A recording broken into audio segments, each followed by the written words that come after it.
So you let me know, Jeff. Welcome, good evening. Welcome to a meeting of the Westborough Advisory Finance Committee. This is meeting number 32 for fiscal year 2020. It's May 18th on a Monday at 7 o'clock, and we're meeting here remotely. I will read the disclaimer that pursuant to Governor Baker's March 12th, 2020 order suspending certain provisions of the open meeting law and a March 15 order imposing strict limitation on the number of people who may gather in one place, this meeting of the Westborough Advisory Finance Committee is being conducted via remote participation to the greatest extent possible. If you want to see specific information about this provision, you can look at the town website. And we have made it possible to watch our proceedings on Westborough TV or at www.youtube.com/Westborough TV. And the proceedings of this meeting will be available on Westborough TV as a record of the meeting as well. If you go to Westborough TV website under government and go to meetings on demand. So the disclaimer will include in the minutes, but with that, I think we're going to go to a review of our agenda. So we've called the meeting to order tonight. We have one set of minutes to review and approve. Those were the minutes that we received tonight. If people got in their email the minutes of Monday, March 4th, we'll come back to the minutes in just a minute. Our discussion of AFC business tonight is we return to COVID-19 impacts on budgets and warrant articles. Discussion of AFC business town departments 2 weeks ago, and tonight we will hear from the school department. So our guest tonight to talk about impacts on budgets and warrant articles for the school department, we'll hear from Amber Bach, who's the superintendent of schools, Irene Oliver, who's their director of finance in the school department, Sarah DeLay, who is the chair of our school committee, and Steve Durrett, who's on the budget subcommittee for the Westborough School Committee. We have our town moderator with us tonight, John Arnold. We'll talk again about annual town meeting logistics if there are any updates as the situation is changing there. Maybe touch on the potential for 1/12 budgets for cities and towns during the summer of 2020, because I know some cities and towns are considering that. We can then talk about future draft agendas, any chairman or committee liaison reports, public reminders for the viewers, and then we will adjourn. So with that, I'm going to walk back to the minutes, past minutes, and our vice chair, Sean Keogh, has prepared minutes for meeting number 31 when we met 2 weeks ago on May 4th. Do I hear a motion on these minutes? Motion to accept the minutes of May 4th. Thank you, Ms. Blumberg. Do I hear a second? Bradley, second. All right, all in favor, and I will do a roll call. Paul Hugo. Yes. Jim Driscoll. If you can unmute *6, Jim. Yes. Thank Yes. you. Thank you, Jim. Terry McGoldrick. Yes. Andrew Bradley. Bradley, yes. Hank Roush. Yes. Beth Blumberg. Blumberg, yes. Sean Keogh. Sean was with us. Are you there, Sean? Okay, and then I'll say Hensley, yes, as well. So I think that was a 700 if I counted correctly. Jody, who's taking the minutes for today? That's a good question, Beth. Do we have a volunteer to take the minutes tonight?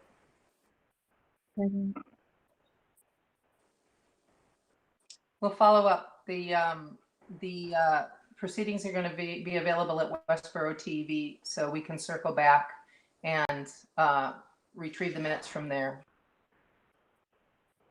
All right, so we have that set of minutes has been approved. We have one more outstanding set of minutes from March, and we'll take a look at those when we meet next. So I think with that, Superintendent Bach, we are in a time of nothing is constant but change. but I know you and your school committee took a look at your budgets based on what we knew about budget forecasts from the state level and local level a couple of weeks ago. And I was wondering if you could share with us where you are with your budget plan, given, with respect to the COVID-19 impact. Sure. Thank you, Madam Chair. Happy to be here tonight to update you a little bit on the next steps since we last saw you. We had an approved budget moving forward to town meeting, and having approved that, the school committee owns that budget and was ready to bring it forward to town meeting. And after the crisis with the COVID-19 and projected revenue reductions, the leadership on the town side took a move towards reducing their anticipated budget and asked the school committee if they were willing to return to look at theirs as well, given the reduction in revenues on projection. And so the school committee directed me and Irene to come forward with a set of recommendations. I presented those at the April meeting and at the following meeting on May, should remember 13th, I apologize. The school committee voted and approved a reduction to the FY21 budget of, let me just scroll down here, $375,535.72. An additional 3.6% reduction overall. And I think at that time, I think you have that sheet. I believe we forwarded it to you. We've presented it in public meeting at the school committee. And I think that document is really the guide that we want to make sure we utilize tonight to step you through the reduction of those cuts that were made. And then I think additionally, I would speak to the fact that the school committee also accepted a reduction to the K warrant article request. They accepted a reduction of 106,000 to that 800,000, and that's been voted and approved by school committee as well. So I could certainly speak to both of those. I believe that people are in the document, the COVID budget spreadsheet that we shared. If not, I could share my screen. What is your preference, Jody? I just sent that out within the hour. I don't know how many people got that spreadsheet. If you I have share the the screen. document, and it's more pleasant to look at your face than to look at the document. It's up to you.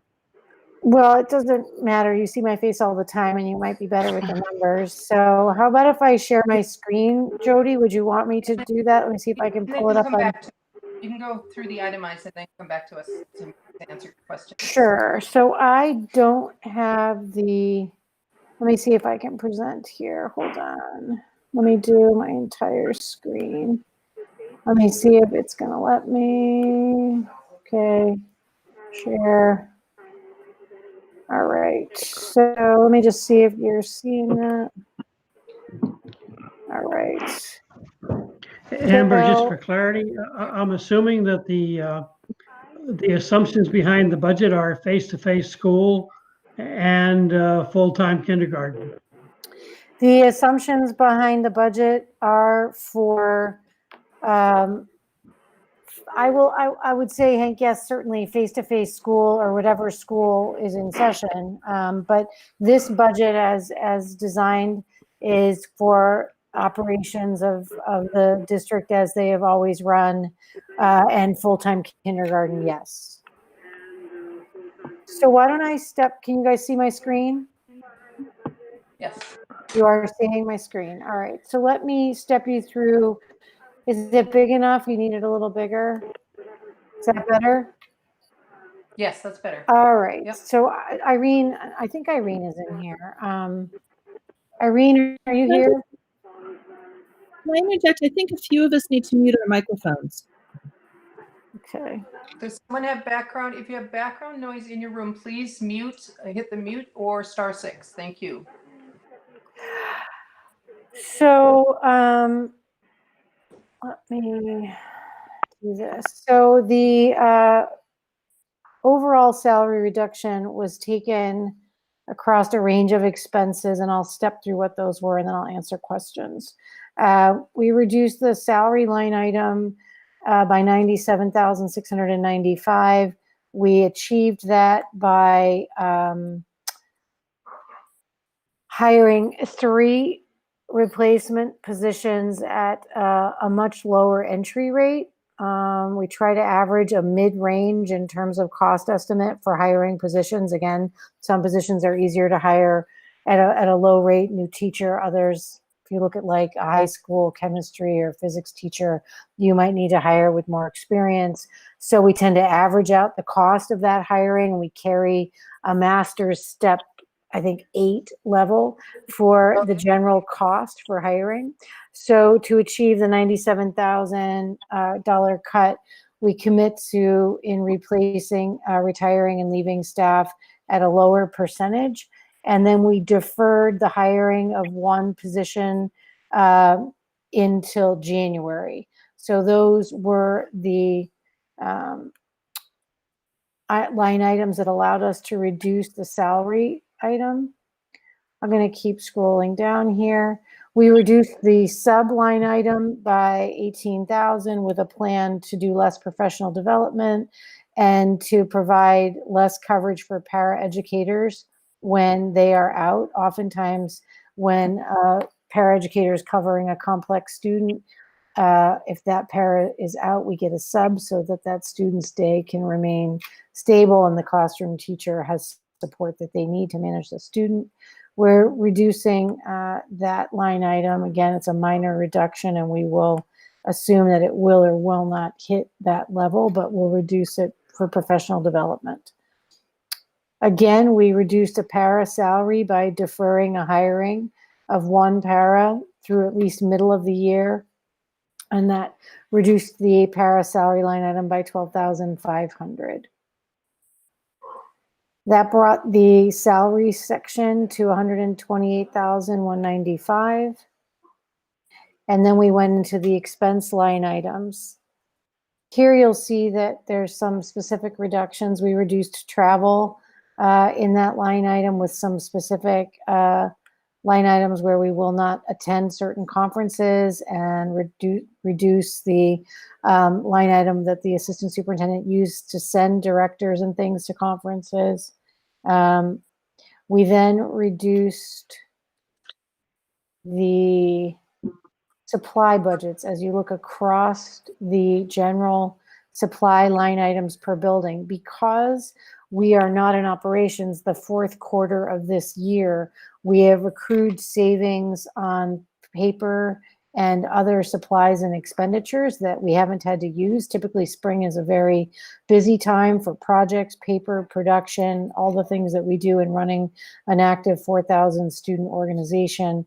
So we basically came in and leveraged that supply savings over a reduction in purchasing next year. And we took that cut across all major programs at each building at a percentage, as you can see in their supply line item. We did this at each of the buildings. And again, percentage, you can see the percentage on the side where we took a fair percentage from each of the major line items for each of the schools. And you can see that percentage carried there. And then at student services, no reductions there. Reduction in curriculum expenditures, again, supplies. Fine arts supplies, again, savings accrued that we can leverage into next year with the supplies we don't need to buy. And then I did a flat athletic cut for operations not running due to spring sports and things not being operational. And we then leveraged a reduction in technology by shifting purchasing into this year related to the need to restock issues with regard to technology, since we've literally pushed all of our operations out to the field. We know that we're going to see a loss in items. We're going to see an increase in breakage. We also have a rotation. We don't have any rotation for replacement because everything's out in the field. So we basically shifted that purchasing forward, leveraging savings from lack of expenses in other line items so that we can save that money into next year and reduce that budget by that amount. So that you see we pick up another 150,000 in that line item, bringing, again, these are expenditures that we're taking now off of next year's. We need these now. So we're reducing next year's purchasing by those amounts because we're bringing those forward now. And that's all the supplies to keep things cleaned and opening. We reduced projects into next year, cut out some maintenance projects. You can see some replacement of doors and cabinets. These are all regular rotational repairs that we make. We just cut those for another 61,000 out of buildings and grounds, bringing us to a total expenditure of that 375,535. So we worked within the targeted limits that the town manager of the town and the selectmen had respectfully asked the school committee to look at a $350,000 reduction. And so this is what has been presented and voted by the school committee. So that's a quick overview. I think it's not a complex set of changes. I can answer any questions. Okay. All right. Let me see. We didn't do hand raising or anything in there. I'm going to go down, I think, our roll call list and ask folks if they want to ask questions. Paul, do you have any questions, specific questions? Paul Hugel? There you are.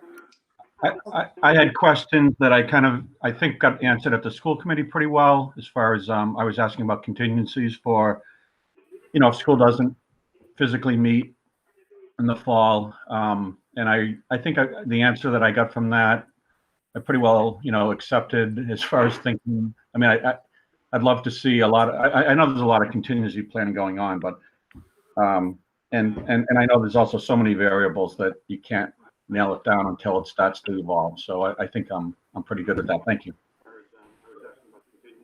All right, then Jim Driscoll, did you have some questions specific? No, I'm all set. Okay, thank you, Jim. Terry McGoldrick? No questions. It's very clear. Okay, thanks, Terry. And Bradley? Hi, I'm Brad. I had two questions, if I may. The 4.64% on the supply savings that was cut across the different schools, is that a number that was backed into, or was that a target you set? Because that seems oddly hyper-specific.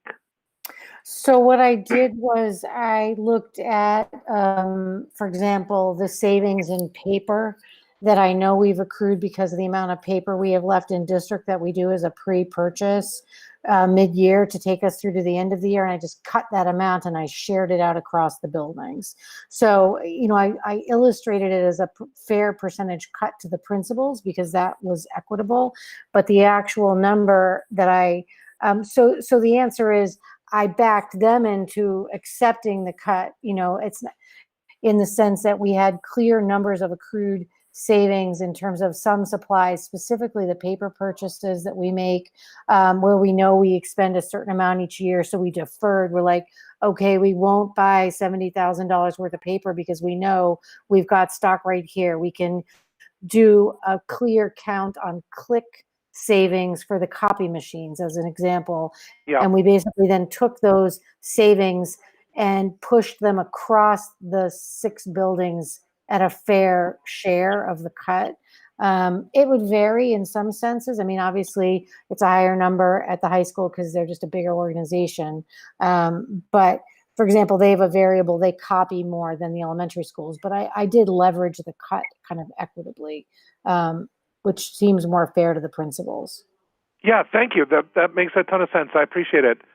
And the second question I had, it's a question I'll be asking the rest of the town as well. So the concept of overtime isn't something we frequently hear as it applies to school budgeting and time. Although I can imagine there may be some application with regards to like maintenance staff during a regular school year.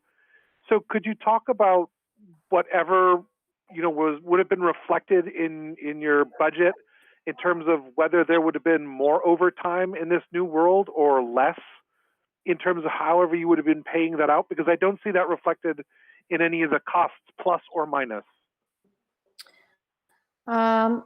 Sorry, Jody. Is Jody talking? Jody, I can't hear you. Are you trying to talk and we're not hearing you? You can't hear me? Sarah, can you unmute and tell me? I can hear you. I can't hear Jody. I don't know if anyone Okay. else has that problem. I can hear you fine. All right. I don't know what Jody's. know. Maybe you could leave and come back, but if Jody is the moderator, I don't know if she can. Well, she may be on mute, actually. You're on mute. Jody doesn't look like she's on mute. No, she's unmuted, but her sound has quit working. I don't know if it was because I was sharing. Did it flash that her microphone was off? I think. Oh, now she's here. She's chatting. I'll tell her. Hold on. Let's just take a second and pause and let the chair get. Can't hear you. But no. we can. Jody should leave tell her to leave the meeting and come back in. I know. Maybe.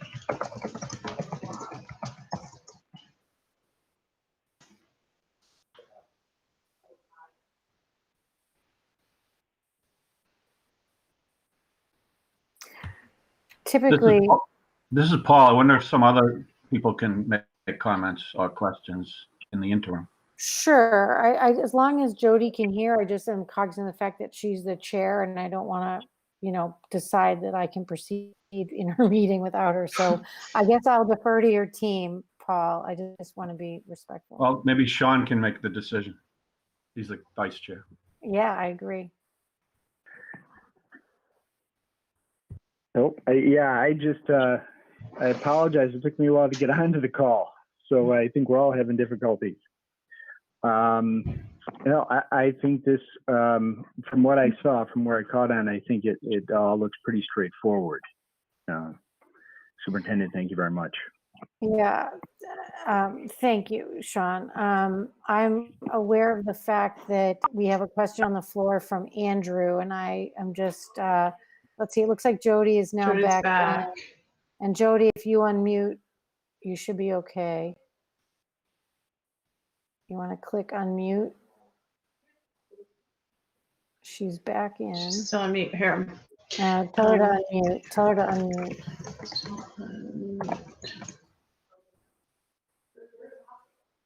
I think if she rejoined, if she unmutes, she should be okay.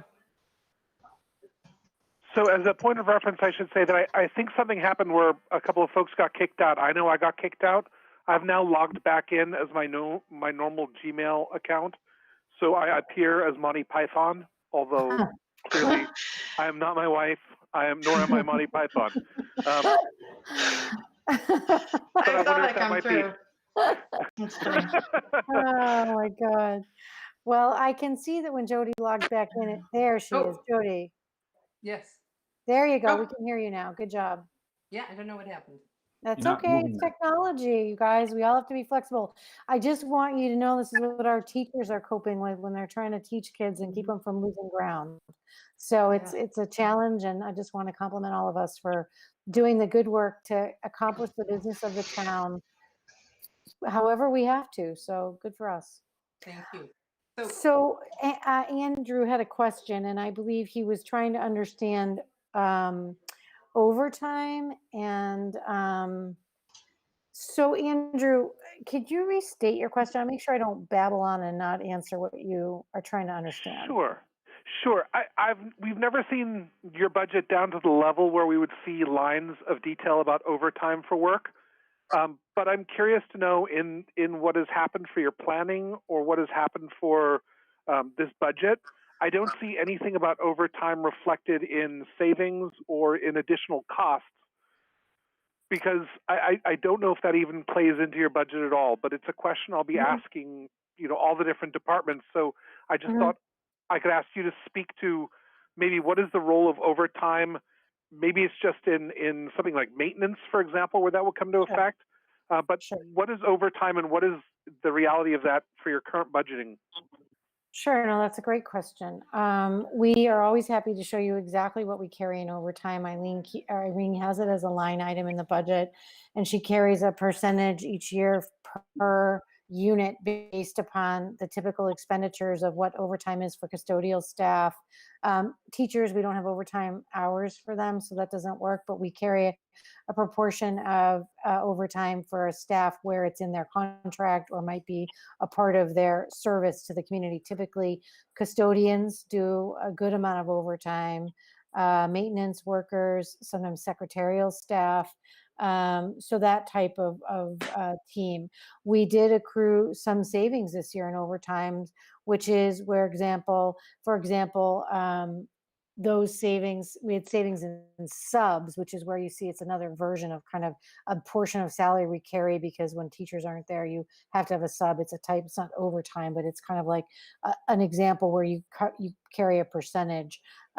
We did have savings in custodial overtime, and we leveraged that back into providing it in terms of the $106,000 part of the reduction of the some of that savings was then leveraged to reduce the warrant article for kindergarten, because we had some savings that we then could roll back against kindergarten salaries into the revolving account. So yes, and I think Irene was texting me to saying she's having trouble getting on the call, and she can't get in, and I'm not sure, so I'll do my best, but happy to send you those backup numbers, Andrew. You can see the averages over the last 5 years. Thank you. I appreciate the understanding of as to where it's hitting or on the changes for the budget. Thank you.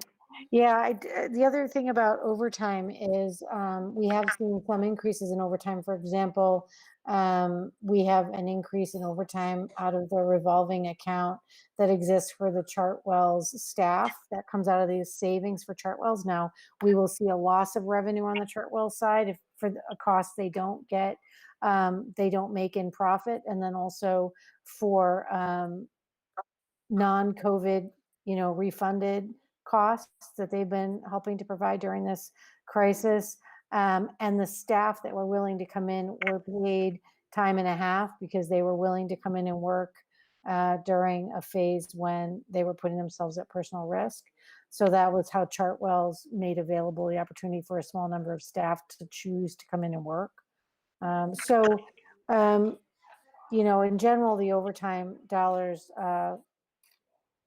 are just a regular part of salary, the salary line item, but I can get you that breakout. Thank you kindly. Mm-hmm. Hank, Rob, do you have questions? Yeah, a couple of questions.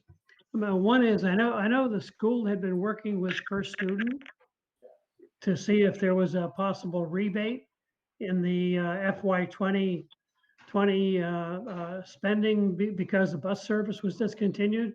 Mm-hmm. I'm wondering what the outcome of that was and if there's any funding there that can be redeployed somewhere. Yeah, no, that's a great question, Hank. So currently the First Student contract is still very volatile. We have lawyers exchanging discussion points. At this point, we consider their contract open, but with no billable services available. So we have quit paying them. So there are funds that will fall to reallocation, either to free cash or to leveraged opportunities to help manage the fiscal end of year on our side. But I think that right now, I am starting to work with Irene on whether or not any of those savings can be leveraged to help us with the kindergarten issue. So there's work there we would have to do with Leah. I don't even know right now. We have to hold those funds in case they litigate with us. So the bus company stuff is very volatile, and we're just kind of taking it step by step. But the school committee has acted to issue a no payment, but left the contract open. So again, that implies that any impact from the First Student negotiation wouldn't be visible at least until fall town meeting, possibly not till spring of 2021.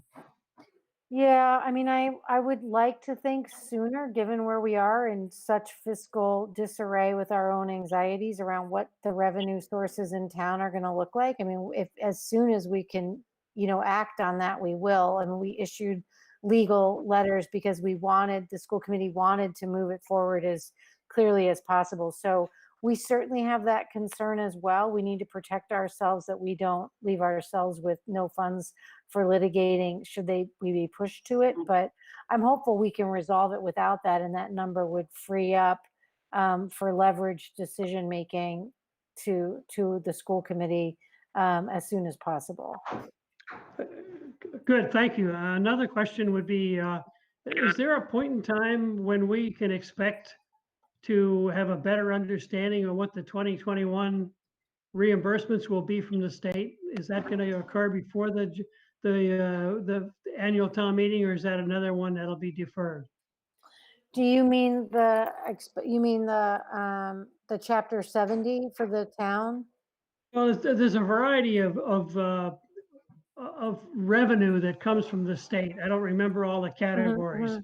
So no, But, that's we know that all of those revenue streams are at risk. I'm just kind of, in no sense talking about where they're going to go. It's more a matter of when will we know what those revenue streams are? Yeah, actually, again, we have everybody possible, Jody and Christy and Irene, all trying to make sure that we're watching the timelines that the state is, giving us. I think they've said that circuit breaker current reimbursement for this year for FY20 won't be cut.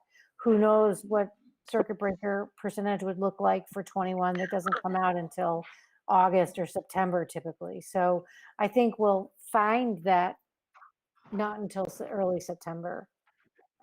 Chapter 70, which falls to the town side, they're telling people to look at a range of types of percentage cuts we've seen in the past, I believe is what Christy was advised. So she's looking currently at 2008 as an example to see if they were to reduce it, what the range might be. But they're still just forecasts right now. So Amber, I'm finally online. I'm sorry for having technical difficulties. I'm here. I'm sorry for, I don't know what happened, but I'm here. That's okay. You did a good job getting in. Well done. Can anybody else hear? I'm hearing nothing but very broken up audio. Is anybody else getting clear audio? Could number 77 try muting themselves and number 68 try muting themselves and see if that helps with the audio? I'm mute on my handset, so there's no sound coming out here. Okay. All right. I'm just getting a lot of static, but if you can all hear each other, that's fine. I'll tag along. Other questions people have? We had Sean. Sean, are you with us? Do you have any questions? Or Beth Bloomberg, do you have questions? Most of my questions got answered, and I guess, are there any unexpected expenses that are going to happen as a result of our being in this remote mode that you've had, that you've had to go the wrong direction on, but nonetheless you have to deal with to teach the 4,000 students in the district? No, that's a great question. I mean, when you look at the data spreadsheet I sent you, you see expenditures for technology that we had to make because we had all our stuff out in the field. We then took that as a reduction against next year's budget, also serving the purpose of the goal of lowering that amount, but needed to make those expenditures. And again, we had savings in our substitution account as an example, because we weren't having subs placed out in the field, and that's very heavy in the spring. And then that helped us to make the technology purchases now because we need more tools to push out loaners and replacements. And so we had more paras that needed tools that don't typically have them beyond borrowing them at school.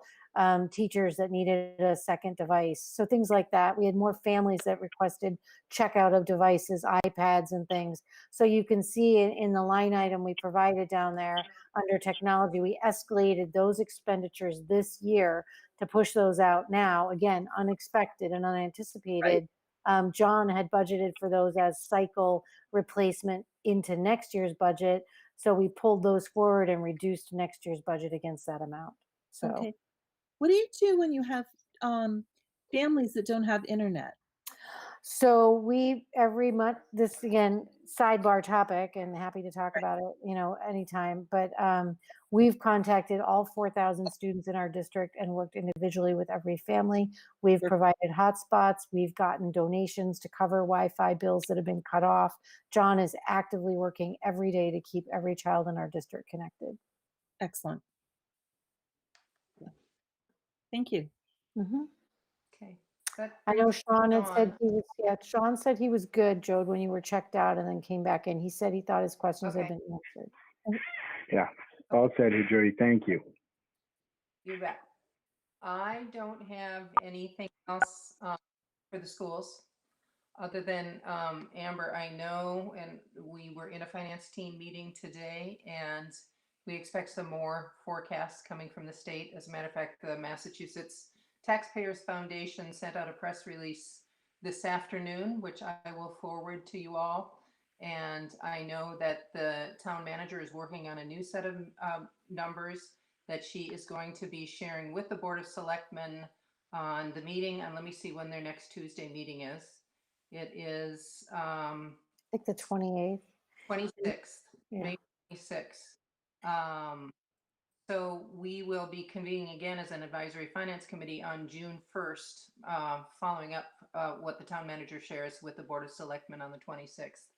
So that kind of wraps up when we know where you are now, Amber.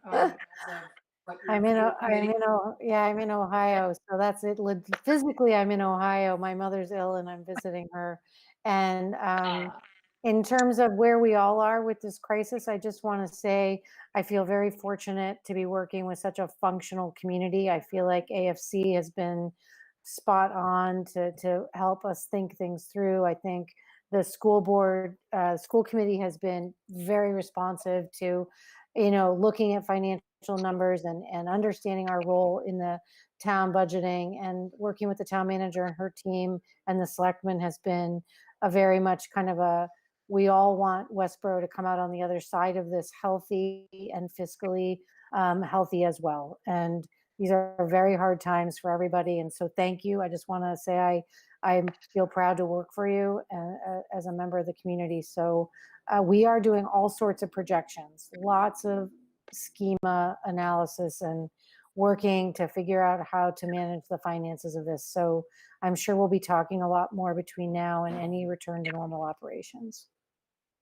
So if anyone has any questions, I don't know that I can answer them, but it's day to day at this point, as we know. But if you have any questions, I'll try to do the best I can.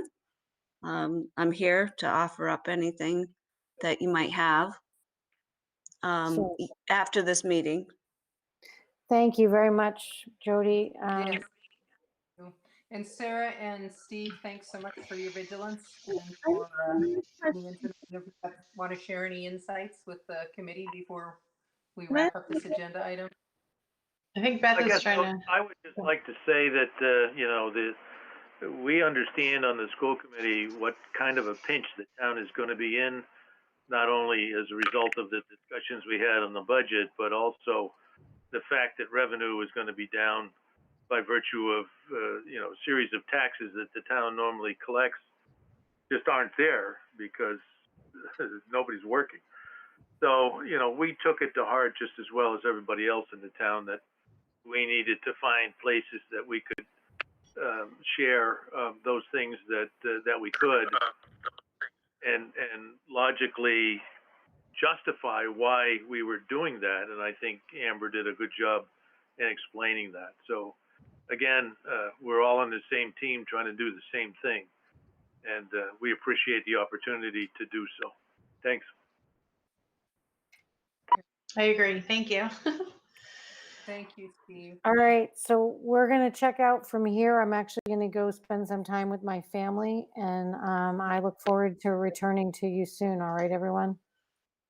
Yes, Thank you very Thanks so much. much. Thank you. Thank you, everyone. Thank you. Amber. Thank you, Bye-bye. everyone. Bye. Thank you, Jody. Take care. Okay. Do we have John Arnold here? Yep, I'm here. Just been waiting patiently. Good. Got to I me have sooner some than questions expected. for you. Just in general. I checked in with Representative Hannah Kane this morning and learned that there are some towns that are beginning to consider 1/12 budgets and some towns considering even a September town meeting. What are the town moderators saying statewide? What are you learning? Well, we're trying to figure out, from my reading of the various discussions that we're having online, I think most town moderators are just trying to figure out what the parameters for having a safe town meeting are. We obviously want to put the action before the voters as soon as possible. And we're all just trying to see if there are going to be the conditions that allow us to have a town meeting before July 1st. So I'm cautiously optimistic. But for anybody who's listening, or for any of you on the committee who didn't listen in on the selectmen's meeting last week, because there is a procedure for getting a town to be able to submit a 1/12 budget and get the numbers approved of what is a 1/12 budget. It sounded at the selectmen's meeting last week like Christie and the selectmen had started, going through the process of getting what those numbers would be, just in case we can't have a town meeting by the end of June. Okay. But I think we're all cautiously optimistic now with sort of the progressive reopening, and we're all just looking to see what the guidance from our various, whether it's the State Department of Public Health or our various boards of health, to just see what seems like a tolerable, sufficiently safe operation to try to have a town meeting before June 30th. Okay. So one of the John, can you tell us who makes the call and when the call gets made? About having a town meeting? Yes. My understanding is that I'll have to go back and reread the law for what happens as of June 30th. But the way the law reads for up to June 30th, I make the call about whether I believe there's either a public health or a public safety emergency. So just to refresh people, the town meeting had been postponed for the second time until this Thursday, which is the 21st. I talked to the Selectmen and Board of Health last week at their joint meeting. And although we've seen that there is this phased reopening, given that the town meeting we expect to, we typically draw at least 100 to 150 people. It could be that the annual town meeting, because it's going to be held in warmer, nicer weather, and it could be different people have different amounts of, how much they want to, dedicate part of their time to. On Thursday, I will be issuing another postponement until Saturday, June 20th. And then I've started the process of talking to various people. I'll be talking to the town clerk so I can get in touch with our electronic voting to figure out if we need or want electronic voting. And I'll be working with the schools and the Selectmen and Board of Health as we get closer. But my plan is to be cautiously optimistic and to start acting as if we are going to have a town meeting on June 20th. But as we get a few more weeks closer to it, we'll see what's going on, and I will look into who makes the call about town meeting once we get to June 30th. Okay. All right, good, thank you. I know some of our neighbors are going to be moving to 1/12 budgets and September town meetings. The truth of the matter is that we were operating on April numbers with the Mass Taxpayers Foundation estimating state revenue shortfalls of about 14%. Another report came out this afternoon estimating state revenue shortfalls at about between 19 and 20%. So the town administrators have all worked on this first round of cuts in the FY21 budget and strategies to try and backfill some of those losses in both local revenues and state revenues. but there may be another round of examination based on the numbers that came out today. So I know the town manager and her finance in-house staff are getting ready to present specific numbers to the Board of Selectmen on the 26th. So when we get back together on June 1st, we will have another set of numbers to look at. And by that time, I've asked that the budget as proposed and then the budget as round 1 cuts and potentially budget as round 2 cuts be presented to us on June 1st, and that our finance director have those financial statements and estimates for revenues and expenditures ready for us. Those are all going to need to be re-explained for town meeting and put in report and recommendations. So there's just a lot of moving pieces right now, and I don't know how specific we will be able to get by June, when a state budget probably won't be delivered until September this year.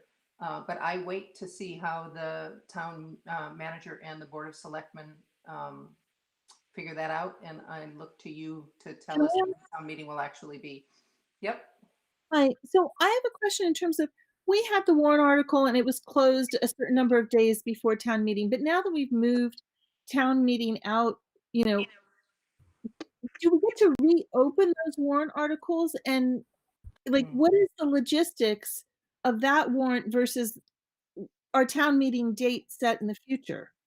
The logistics would. The warrant has been closed. Sorry. So the warrant is closed. It's the motions taken on the warrant that would change, correct? Yes. Yeah. The motion is closed. The warrant is closed. The warrant itself won't change. The things that can change can be the motions that are expected to be made. And that's why. So all the warrant does is set the topics that can be considered, and all those topics will have to be considered. And what the selectmen have been discussing with the town manager and the finance team and everything else is there may be one chunk of articles that is decided that they would like to propose essentially passing over or taking no action, so they can be brought back at either an October or some other town meeting. And then there are some articles that, either because they're the town finances, that have to be closed as close to July 1st as possible, or opportunities that for which there is a fixed amount of time they want to take action. There will probably be, a healthy number of articles that will get acted upon. But all of this is up to the voters. Once the warrant is closed, the only real action that can be taken is for the voters to decide whether to act or whether to not act. And so one of the things I'll be doing as we get closer to having, if we become certain that we are going to at least attempt a town meeting on June 20th or whenever it is, one of the things that I think the selectmen and I and everyone will work together is to warn the voters that there is likely to be a motion early on to essentially pass over or take no action on some subset of the articles, so we can deal with them and put them off to a future time, and then as efficiently as possible try to work through the motions on the ones that we're going to act on. So is there any mechanism for bringing forward new motions? There'd have to be new motions. New motions can be made. If the motions are within the scope of the article, a motion could be made anytime up to and including at the town meeting. I guess I really meant a new warrant article. If there's something like, not having any clues, but if there was something that we could figure out would mitigate some of this, in terms of, because, 3 months essentially will have passed between the time we plan for town meeting and town meeting. Is it essentially a special town meeting within town meeting to bring forward a new article? Well, yeah, essentially it has been done. It's been done a couple times in the past, not in obviously circumstances like this. But if something new comes up, the selectmen could call a special town meeting and could have it called for the same date, time, and place as the annual town meeting, and then it would be the voters to decide what order to do things in. But yes, once the warrant is closed. Okay, thank you. Yeah. Okay, thank you. Mm-hmm. Okay, let me just jump in. So the other thing I wanted to let you know, because I'd like any feedback on this, as I thought about trying to get I realize that having a town meeting, we want to move efficiently and effectively, but I don't want people to feel overly rushed or any more stressed than they already will be. So obviously the expectation is if we have it, we would probably obviously ask people to stay, a distance apart. And that's why I have to work with the schools to figure out how many people, literally or physically fit in the gym at a certain distancing. I'm also, although the Board of Health wasn't sure there was a substantial improvement of having it outdoors, I'm probably going to post the next meeting for being either in the high school gym or at the high school athletic fields, just so we can have our choice, and then we'll figure out the details later. I also was planning on calling the meeting to start at noon rather than 1 o'clock. I had thought about the idea of starting it at 9 so we could get through it. And obviously people can ebb and flow if they want to go out and get lunch or whatever. But my hope was to essentially just start and try to keep going as long as people feel comfortable going. And I decided that unless somebody convinces me otherwise, I was not going to post a start time earlier than noon, because as I started hearing about the plans the school was thinking of for their senior activities, I realized that having a physically distanced line of people is probably not going to move as quickly as we're used to at checking in. And so if we wanted to have a 9 o'clock start time, I didn't want the clerk staff and people to have to start getting there at 7 in the morning, just so they could get in line and, stay 6 to 8 feet apart and do all that. So my plan right now is to post the meeting for Saturday, June 20th at noon at the high school. And I'll post all the various locations and we'll figure out the exact one later. And so if anybody has feedback or commentary on that, please let me know, because once I post it on Thursday, it's that's when it's going to be. So John, Hank Roush, if we for some reason decide to postpone annual town meeting, actually, if you decide to postpone annual town meeting, we go forward with a 1/12 budget. I'm expecting that means that any spending that was triggered by a warrant article cannot occur until we actually have a town meeting. First of all, I think if we do have a town meeting and if we can get through the budget, then there wouldn't be a 1/12 budget. Right. So but if we don't, yes, again, this is a better question, and probably you could post it and ask the selectmen to cover it at their meeting next Tuesday. My understanding from the discussion last week is that the 1/12 budget is essentially budget line items being allowed at 1/12 of the current year's approved amount, but anything that would come under a general warrant article, like buying a truck or fixing a road or fixing a pumping station, all of those typical capital expenses, none of those can be undertaken without a town meeting action. My understanding is that the 1/12 budget is strictly for the line items that we vote on in that budget article every year. No new spending can happen under a 1/12 budget. It's 1/12 of the previous year's operating budget. Right, it's operating budget only, not so none of the other warrant articles about acquiring land or capital equipment, all of those still will require a town meeting vote at some point.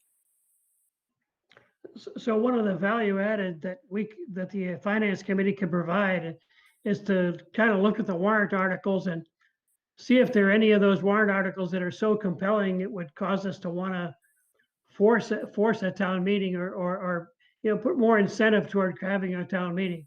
I mean, you could survive for a couple of months with a 1/12 budget. Well, I will tell you the one that came up that is the trickiest that the schools are going to have to think about is the kindergarten, the full day kindergarten budget. If they can figure out a way to self-fund that from within their existing budget and move forward with full day kindergarten without having to pass a warrant article, that's a challenge that they're going to have to look at. It would be hard not to move forward with full day kindergarten because of the way they have, multiple reasons. That's the one that comes to mind for me that's tricky. Yeah. And I think in this case, I know that the selectmen and Christie and the finance team have been going over their own list of of articles that they feel are the priority for if we have, in terms of wanting to be dealt with as soon as we can have a town meeting called. So if anybody has ideas about that, I'd suggest that you share them with the selectmen and with the town manager, because my guess is that's something they've been talking about at all of their recent selectmen's meetings. Because as soon as possible, we'd want to. I've been trying to work with them and listening, just so we could put a crisp, concise motion in place to determine what they would request that the voters not act on by passing over and taking up in either September, October, or whenever the next special town meeting is, and then having the meeting focus solely on those items for which there's a compelling reason to act, as soon as we can. And the town manager did tell us 2 weeks ago some of the capital spending that did not need to happen. I think there was a capital item that the school said does not need to happen. Those would be passed over. I'm eager for the full advisory finance committee to see the full spreadsheet of your budget, operating budget as originally proposed, the first round of COVID cuts to that operating budget, and the second round of COVID cuts to that operating budget. So the AFC can take a look at its line item recommendations the way it had done by March 16th. And then I would like to see the new financial statements from Leah, so we can see the impact with the loss of revenues and the loss of state aid, how much of that can be offset by decreased spending in the town, and what is going to be the impact of the tax. I'm eager to get those numbers before this committee, and I hope we can do that on June 1st. Jody, as Hank, I have a real concern that we really won't know we're having a difficult time understanding what the revenue is going to look like, or understanding what reasonable revenue projections will look like. And once you commit the budget, it's very hard to change it. Yeah. I mean, it's easier to increase the budget than it is to decrease it. Yes, I agree. So, somewhere along the line here, we've got to come up with a consensus set of revenue numbers that we're going to ask the voters to commit to. And we're going to have to understand why those revenue numbers make sense for the voters to commit to. Because if you commit to a set of revenue numbers that aren't correct, when you set the final tax rate out there in October, November, it could be a real surprise. And at that point, you have no control. The spending's been committed, and you lose control of the ability to control the tax rate. Well, except that the budget article itself is raising and appropriating a particular amount of money.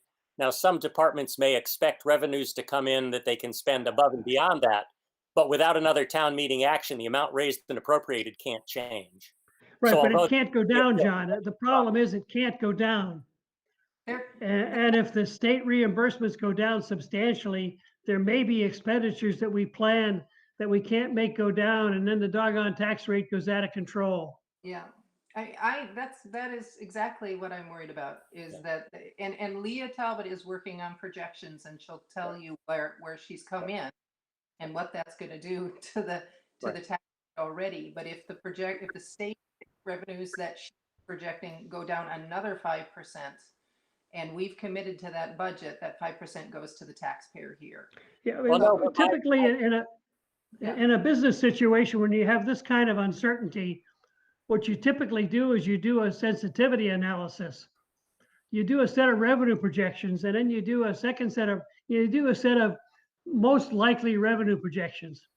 Then you do a set of pessimistic revenue projections, and you look at the impact of those two sets of numbers, and you pick a number somewhere in between as the number that you set as a target. So Hank, just so you know, I did ask the finance team today that the budget that they bring forward and the proposed reductions for the FY21 budget stay in the vicinity of that $470 increase, so that if they're getting the bottom line right now, that's substantially higher than that. And I'm asking them to find the reductions to bring us back under 5% on the tax bill if possible. I have a related question. I have a related question to what you're all talking about, and that is, and you've alluded to it, and Hank, you maybe know it, Jody. What is the taxpayer's ability to change? Let's say we needed to make $1 million cut that became obvious in October. Can we cut the budget by special town meeting, or can we only, If the money hasn't been spent, yes. That was the point I was trying to make. The point I was Right. trying to make, let's say you're a manager and you think you're going to be able to spend $125 because you're going to tax 100 of it and you're expecting, meals tax or something to pay for 25 of it. All I can spend out of the tax revenue is the $100 without town meeting action. Now, if it turns out that things are really bad and to come October, if I've only, either accrued or encumbered $50 of my $100, a future town meeting can actually have an article to cut the budget from 100 to 50. So I don't want people to think that that's impossible. In the past, we have actually cut like insurance numbers when we found out the quotes have come in less and we've allocated that elsewhere.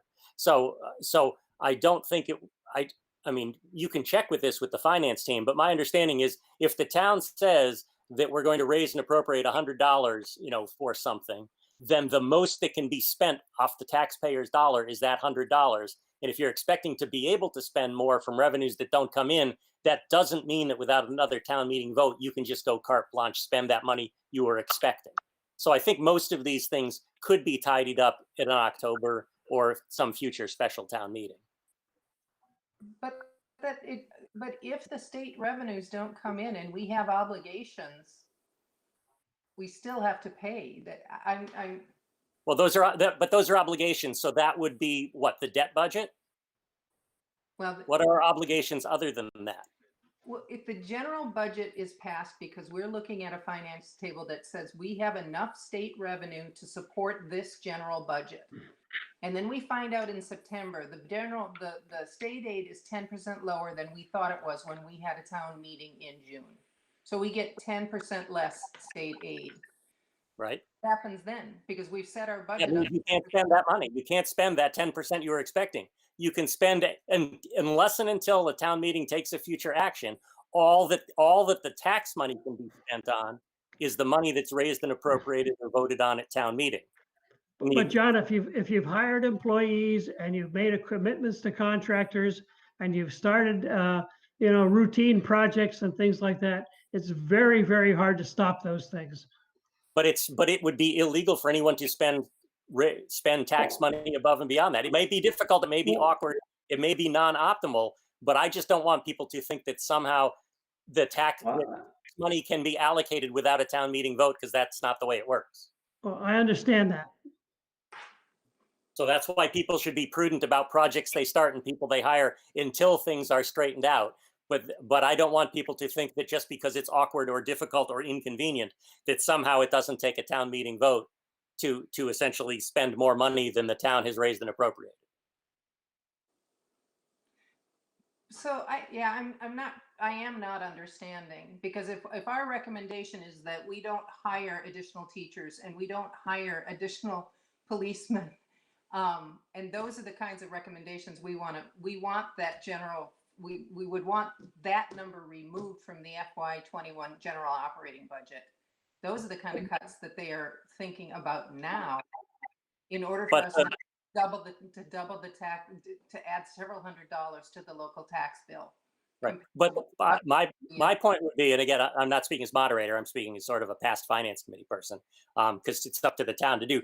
But, well, first of all, in terms of the schools and teachers, all the town does is give the school committee a large bucket of money. They can decide how to spend that money, and they can decide if they want to hire teachers. But when it comes to hiring, for instance, police, fire, library staff, or whoever, the amount that's actually used to pay for those people, theoretically, without an interdepartmental transfer, comes from the salary and wages line item that is completely funded by a raise and appropriate. None of the revenue projections should have anything to do with that. All of the revenue projections should be additional money that the town might be able to spend elsewhere. But if it costs, $50,000 to hire a library aide, then that $50,000 is supposed to be fully accounted for in the library salaries and wages line, unless it's a special grant hiring, in which case maybe it isn't. But I don't think anything like that would necessarily should be impacted by a change in what comes from either state aid or local hotel restaurant taxes. I have to disagree. I don't understand that. Because I just looked at a set of numbers this afternoon that was escalating because our revenues are down. And if our budget stays the same, then the taxpayers pay the difference. I don't see how that's true. That's only if you that's only if you want to spend all the dollars that you think you're going to spend. But that can't be done without town meeting action. That's if you leave the money in the if you leave the spending in the budget, assuming you're going to get the reimbursement, then the spending is raised and appropriate, and it's allowed to happen. So let's get some clarification on that. And that's why on June 1st, I want to see the proposed cuts that are going to match up with the forecasted loss of revenue at the municipal level and the state level, so that we're not passing a budget that's going to raise the average household tax bill several $100s more than what we thought it was going to be.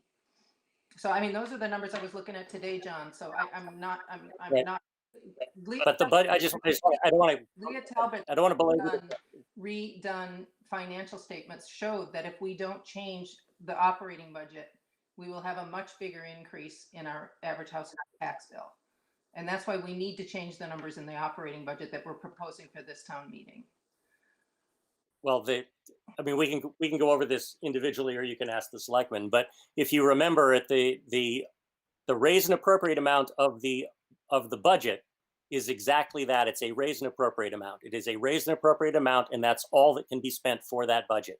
Now, if people want to spend other things that come from other sources, then they can't spend. Then they just can't spend that money. But there's nothing that would allow somebody to spend more on a budgetary line item just because revenues don't show up. We better talk about it offline because it's not making any sense. For the budget that they're proposing needs to be reduced, and that's all I can say. And I would tune in 2 weeks to next Tuesday to see what gets presented to the Board of Selectmen, and we'll ask if those numbers be brought in the spreadsheets and in the list, and with the bottom line impact on the average household tax bill, so that the advisory finance committee can redo its advice. Yeah, just remember there's a difference between the budget that the town meeting votes on and what the overall, project expense plan is on sort of on the what we used to call the recap sheet or whatever. I can understand why people say that cuts have to come from the budget if they want to spend money elsewhere. But if all they want to do is fund the line items that are voted on in the budget, then that's that's what they vote on. So, but we can talk about it offline. Yeah, we better. Okay. Jody. Yep. Jody, Right. Jim Driscoll. Yep. Jim Driscoll. Yep, Jim. I think it's a very important piece of information that we have what we think all our resources, revenue appropriations, or whatever it's going to be on June 1st, so that we can take and look and see what we have to do with the operating expenses. Yeah. And this is Paul. I'm concerned, obviously, about that, but I'm also concerned about no matter how pessimistic they may project, June 1st. In the fall, things could be a lot worse than anybody envisioned. And I've been saying this for years, like what happens when we have a recession? And I want to know what we can do at that point. And I guess, if, and not that the town manager and the school department, everybody else would be reactive, but they can't just keep spending the budget. I think we need to have a mechanism to be able to cut the budget even more severely than we're projecting at this point, or let it loose if everything's great. I think you're going to see some reductions in the budget, Paul. Right, but I'm talking about unforeseen. And I think people are understanding that the April numbers were based on the Massachusetts Tax Foundation's forecast for April. Today, there's another set of forecasts that came out from the Massachusetts Tax Foundation. I'll forward that report to you tonight, and you can see what that is. And the administrators are looking at all those numbers. And, we've got to get ready for next fiscal year. The schools have to run, public, and the town departments have to run. We have an enviable set of reserves and an enviable, excess levy capacity, so that, we can weather this storm. But if FY22 and FY23 look tough, then there's going to be other kinds of reduction in spending, or the tax bills will go way up. So they're looking at all that. And Jim Driscoll, I hear you saying we need those numbers thoroughly presented, but stay flexible enough to know that that's where we would be on June 1st. No, I understand that.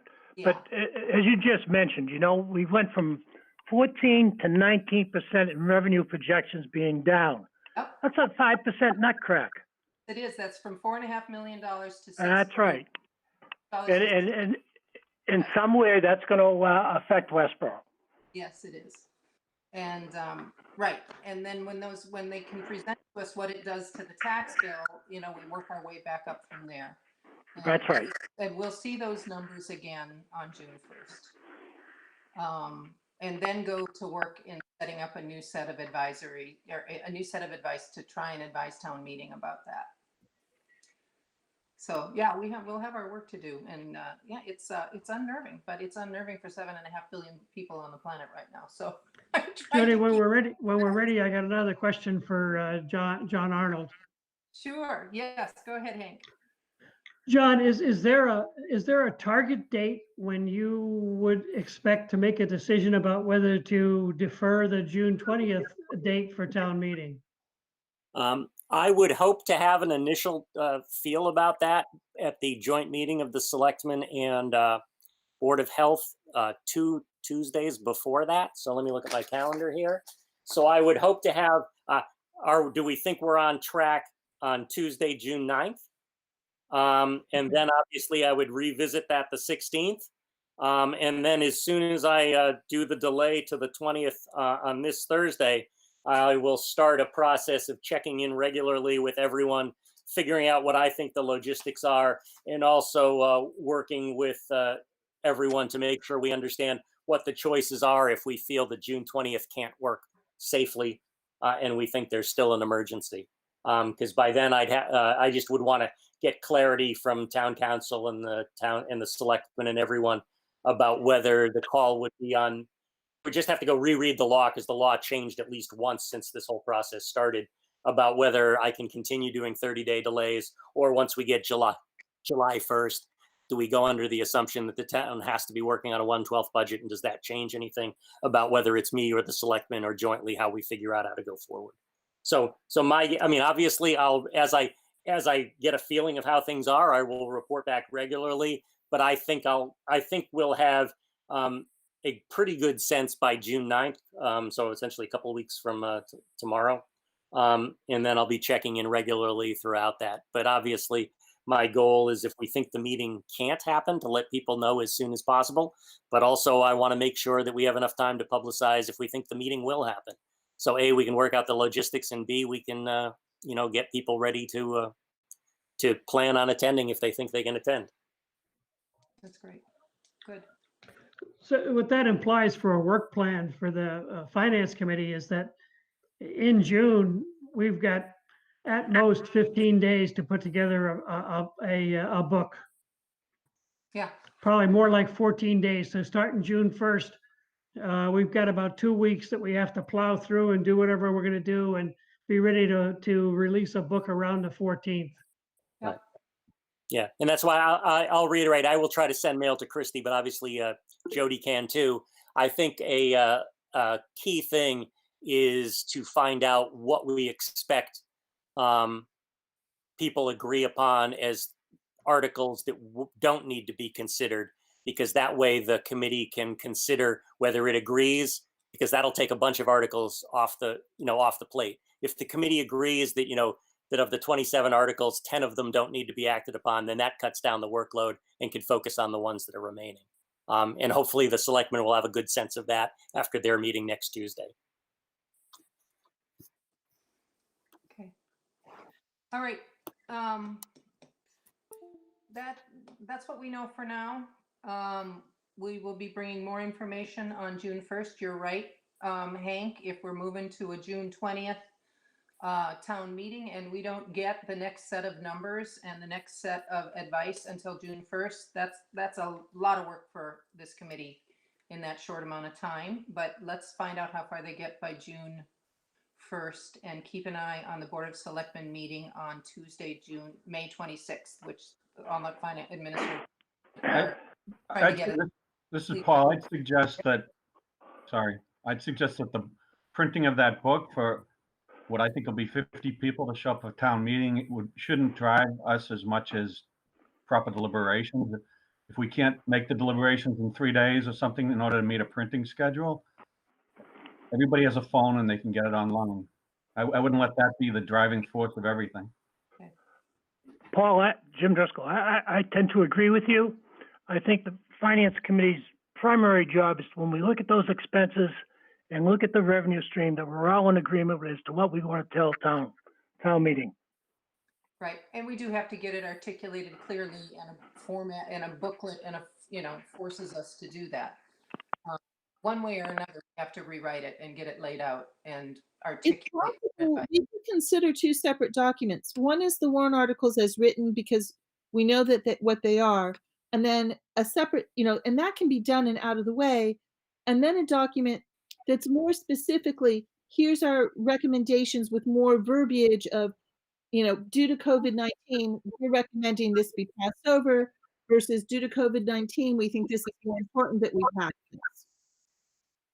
And have the explanations be a 3-page document that's just targeting the 20 articles that we need to really deal with. Because we've done the legwork of the warrant and the warrant articles, and we have our original motions that we've voted on. We have to more paragraphs. Change. Yeah, we just focus. Yeah. I know we're gonna have to explain it to town meeting one way or another. That's a way. That's a potential way. I get that. I'm more interested in getting the numbers and the table of the actions that are taken on the warrant as written, and the table of the numbers on what the budget's going to look like that they're asking for our recommendations on. Right. On the good news that I learned today that the town's bond rating is still a AAA. Our bond rating did not change. The outlook is still very good, so our borrowing should be favorable, and that might be a place where we get some relief on a particular, on the borrowing line. Board of Selectmen has given up their $2,500 salary for COVID, so they wanted to let you know they've cut themselves. And I offered a 50% reduction in our compensation as well. So anyway, there'll be more information. That's all I can tell you. In 2 weeks, you're going to have more numbers in front of you than we can give you tonight. And that's what I have. I mean, does that mean that the selectmen are going to say it's okay to essentially not allocate the $2,500, not vote? So it's not just they won't take it; they're not going to actually raise and appropriate it. Maybe that's it. Is that the action we have to do? I don't know, because what I was thinking is if that's really what they intend, that to actually not have that just as a symbolic thing, not actually raise and appropriate the $2,500. Feel free to not raise and appropriate my $250 because I don't take it. But if we want to, I just always just leave it there so no future moderator has to explain why they might want it. So if the selectmen are okay with not raising and appropriating it for 1 year, then feel free to zero out my $250 as well. Okay, great. Thank you. I appreciate that. Yeah, that'll save somebody a penny somewhere. Okay. Judy, I have a question on a completely different topic, which is Alan Enberg sent out a document about town's policies and whatnot. Yep. In regards especially to committees, and this impacts John Arnold as well. One of the things I swear I read in there, and I didn't ever find something, was it sounds like they want to put term limits of 2 terms on committees like ours. Is that that recommendation? I've read through most of it. I will read through more of it. In terms of it being specific policies, the policies would only be required to take effect for committees appointed by the selectman, town manager, or people under the executive branch. there's as I recall, there's a section I read that they are going to, they're going to say that other committees and appointing authorities should take it under advisement, but they can't really enforce it on that. So I will take under advisement how they think, we should publicize things and do that. But I will reread it again. But it would not require that sort of behavior for committees that don't fall under the executive branch. Okay, because there were a lot of things where they specifically mentioned the finance committee, like our 3-year rolling terms and things like that. Yeah. So I started wondering. I'll read it again, but that was my read of it, and because they can't really, just like I can't tell them what to do, they really can't tell me what to do. So I mean, it's sort of the whole balance of power, and I'll read it again. There was sort of John, I was under the impression that the finance committee is covered by the charter and bylaws of the town, and that to change the way the finance committee operates, you need to either change the charter or the bylaws. Well, yes, in terms of how they're appointed or whatever, yes, that would be required. But other things like the committee chair and all that would not be. That's not their policy. Wouldn't require that I or the finance committee change anything. It's just they're providing what they think are some good suggestions or best practices. But I'll reread it again. But I do think that some of those are good ideas, but whether they're practical or whatever for a steep learning curve like the finance committee, I'm not so sure. So, but thanks for bringing it up, Beth. I meant to mention that. So. Yeah. Okay. All right, folks. I don't have anything else. If does anyone else have anything to report in? Stay tuned, and we will see you in 2 weeks and see where we are in the ever-changing world of COVID. We'll see you on Monday. Motion to adjourn before you dismiss us. Good. Second. All right, so let's have a roll call vote. Paul, were you going to talk about future draft agendas or any of those reports? I was just looking over the agenda. I said we'd meet again on June 1st, and we'll have numbers from the town manager and hopefully the finance director, so we can see budget and if the schools made any progress in changes, we can bring them to. I'd like on June 1st to see where we're sitting on a recommended budget and how that impacts the average household tax bill. Again, that's a hard calculation with shifting state revenues, but they're working on it. So we've got a motion to adjourn. It's been seconded. Paul Hugo? Yes. Jim Driscoll? Yes. Terry McGoldrick? Star 6? Andrew Bradley? Bradley, yes. Hank Roush? Yes. Beth Blumberg? Blumberg, yes. Sean Keogh? Yes. Jody Hensley, yes. I think that was a 700 we got to there. All right, everybody. I'll send you what I'm finding in emails, and I will see you in 2 weeks. Thank you. Thank you. Bye. Thank you very much. Have a good evening. Bye. Bye-bye.